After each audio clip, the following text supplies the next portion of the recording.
Барлықтарыңызға сәлем, арнама қош келдіңіздер. Бүгін сіздермен негізгі видеомда пельменнің әдемі түйілу әдісімен бөлісемін.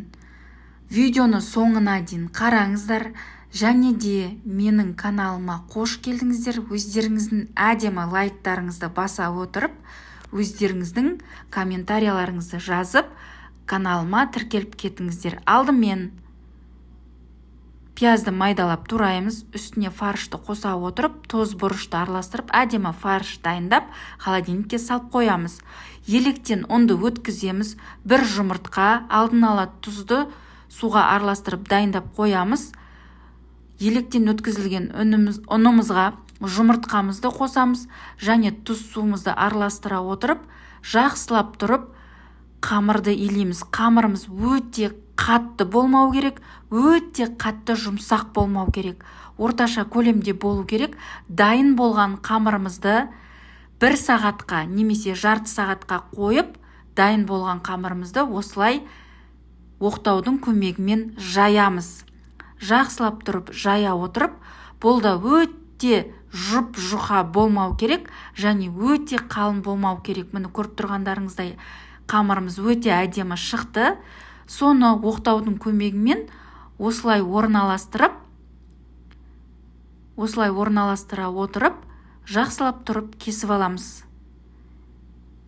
Мұқият қараңыздар, жақсылап тұрып кесіп аламыз.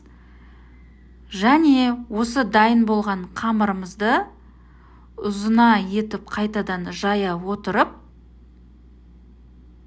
ұзын қылып жая отырып, 4 бұрышты, яғни квадрат деп айтамыз ғой, 4 бұрышты етіп, барлығын теңдей бөліп кесеміз. Барлығын теңдей бөліп кесеміз. Міне көріп тұрғандарыңыздай барлығын әдемі кесіп, біздің дайын болған қамырымызды түшпәра, яғни пельменді түйеміз. Пельменіміздің түйілу әдісі өте оңай, әрі өте тез түйіледі.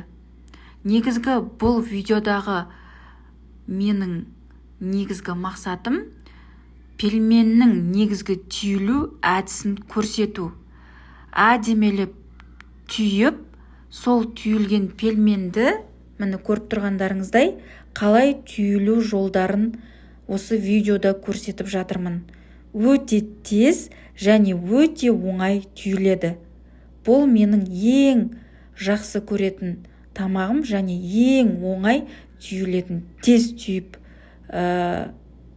орналастырамын пельменді, тез түйіп. Міне сіздерге нақты көріну үшін 5-6 мәрте қалай түйгенімді көрсетіп жатырмын. Мұқият қарасаңыздар, өте оңай. Міне біздің пельмендеріміз бір келкі әдемі болып шығып жатыр. Барлығы бір келкі, және де барлығы өте қатты. Шет жақтарына жақсылап тұрып түйеміз.